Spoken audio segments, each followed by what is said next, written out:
Ambassador. How are you? Good evening.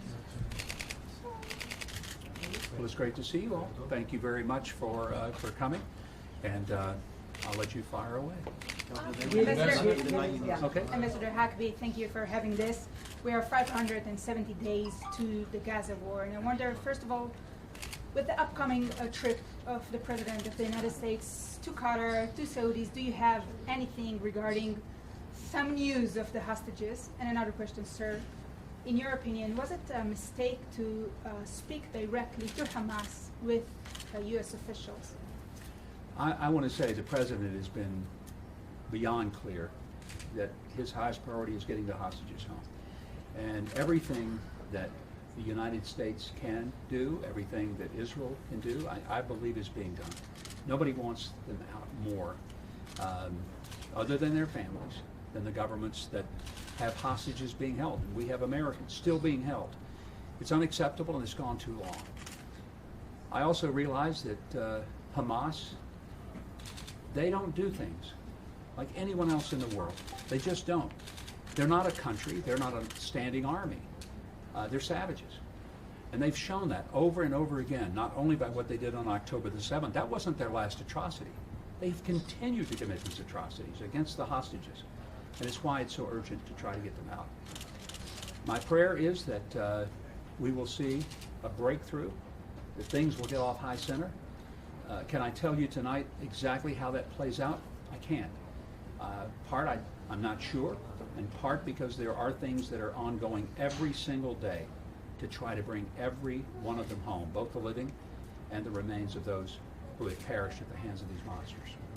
And was it a mistake to speak directly with Adam Boehler to Hamas in the last months? I'm not going to second guess anyone else for what they're trying to do to get hostages out. If it had succeeded, everyone would have said it was the greatest thing that ever happened. So all I want to do is say, let's get them home, and let's get them home now.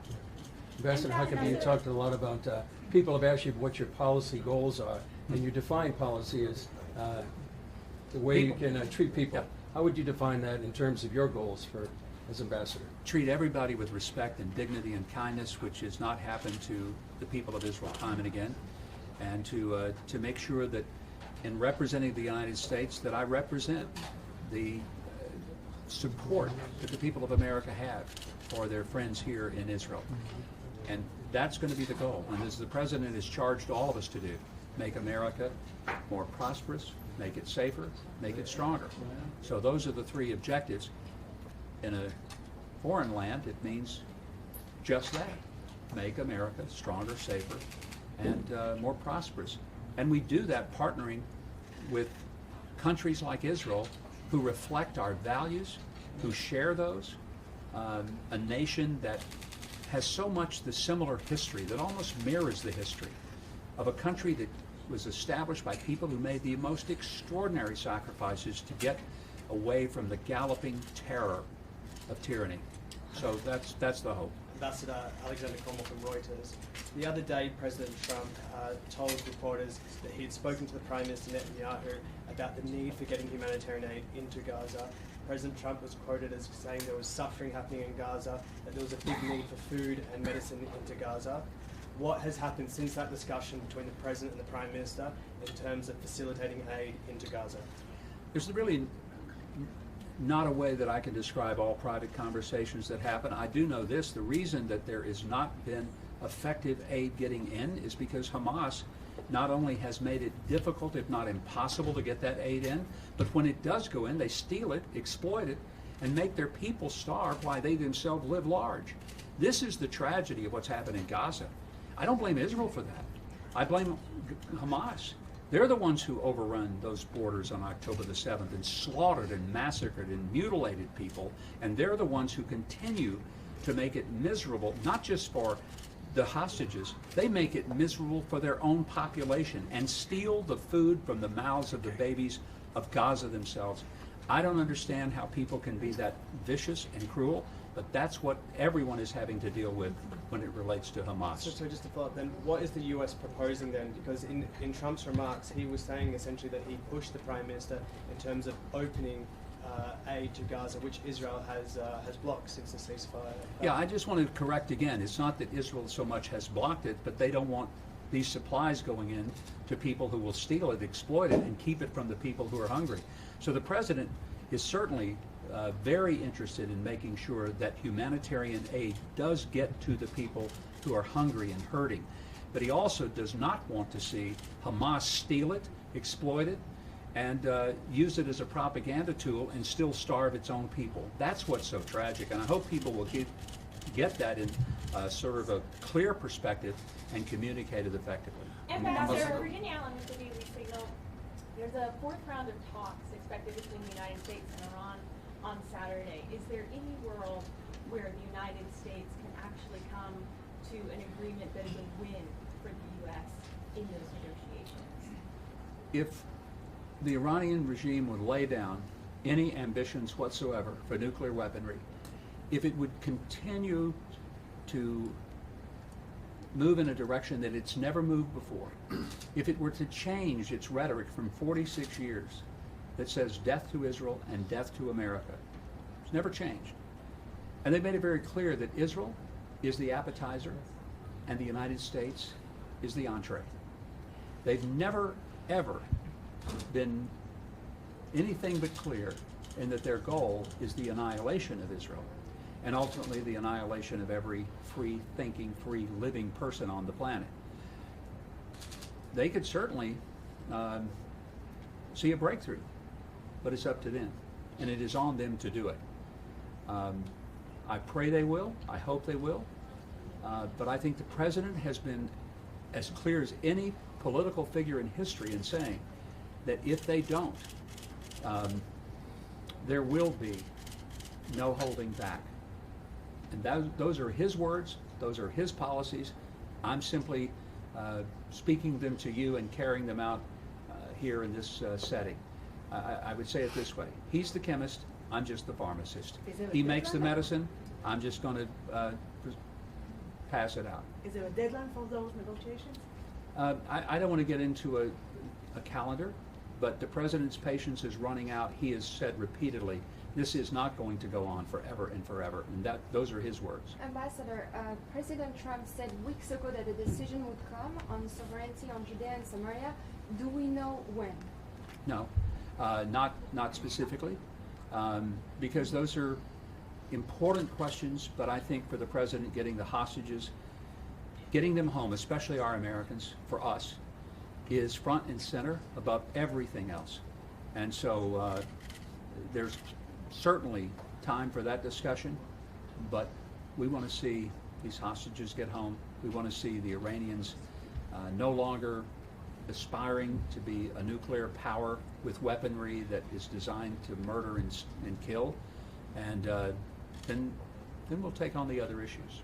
Yes? Mr. Ambassador, is there any possibility or likelihood that the President would agree to a scenario in which the American hostages would be released and all the rest would remain in Gaza?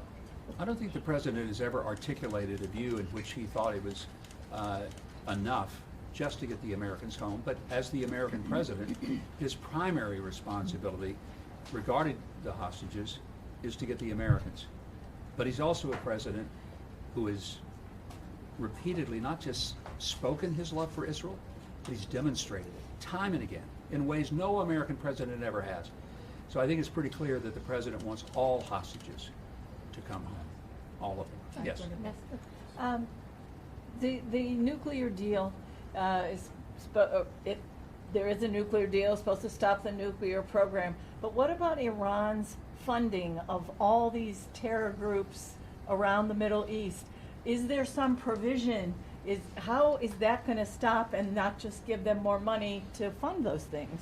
I'll remind you that during the president's first term, he put maximum pressure on the Iranian government, and that resulted in their essentially being bankrupted. They had no money to give to Hezbollah, the Houthis, or Hamas. And there was peace during those 4 years that President Trump was in office. When he left and the previous administration took over, they immediately took that pressure off of the Iranian government, and we all know what happened. They started getting money again, a lot of it. And they didn't use it to build hospitals and schools and parks and streets and curbs and gutters and sewer systems for their population. Nope. They sent it to their proxies. And they built rockets and bombs, and they started killing innocent people and targeting civilians in every which way possible. October the 7th is not just at the hands of Hamas, it is also on the hands of the Iranians because of that. What will change their heart? That's a wonderful question. What will change their heart?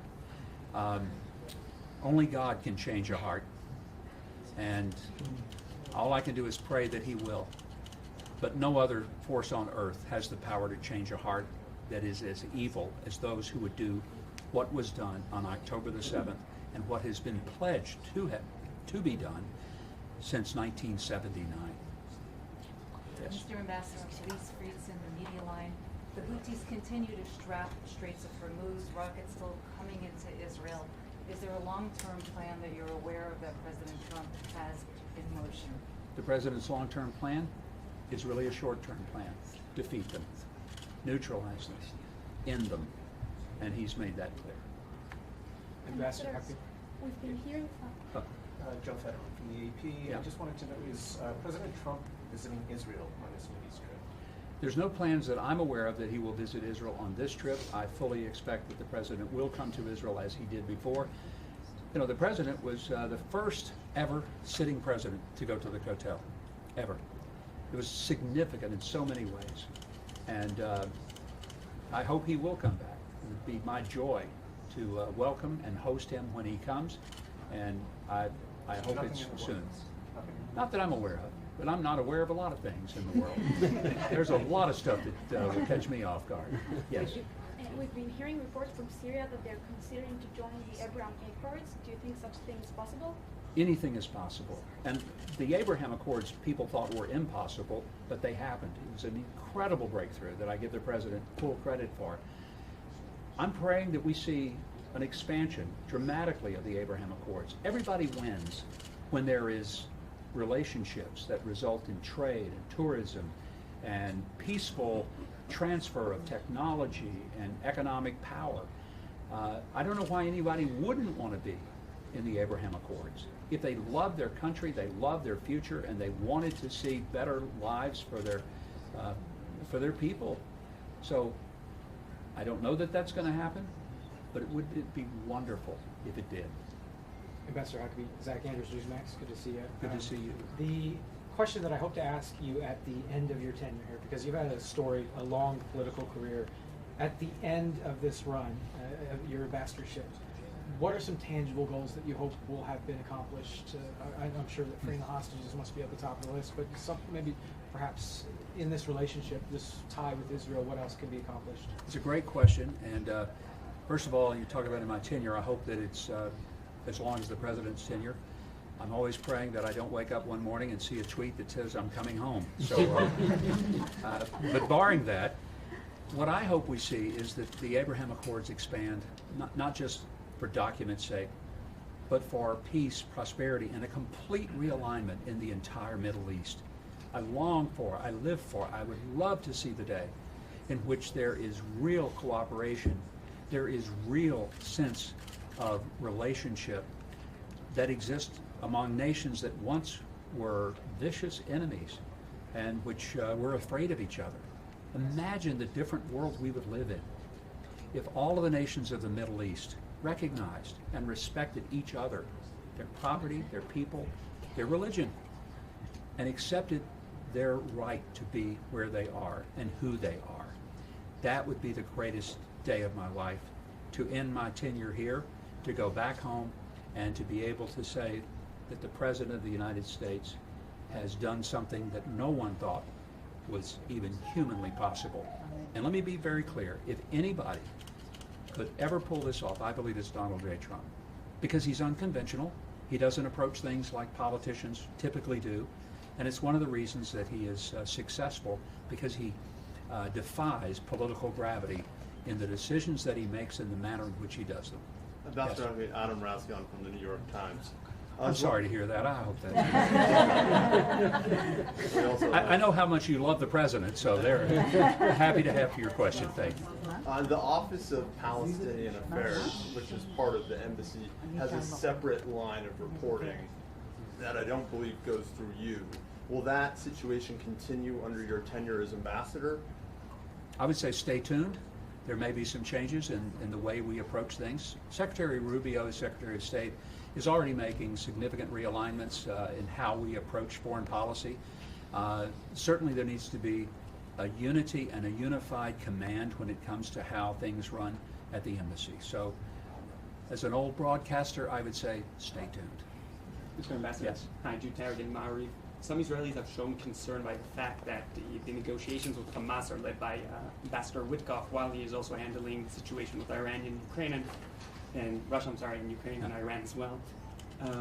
How would you calm down those Israelis by the fact that Ambassador Witkoff, Special Envoy Witkoff, is dealing with a lot of topics at the same time and maybe neglecting, some would say, the negotiations with Hamas, not having his full attention on that?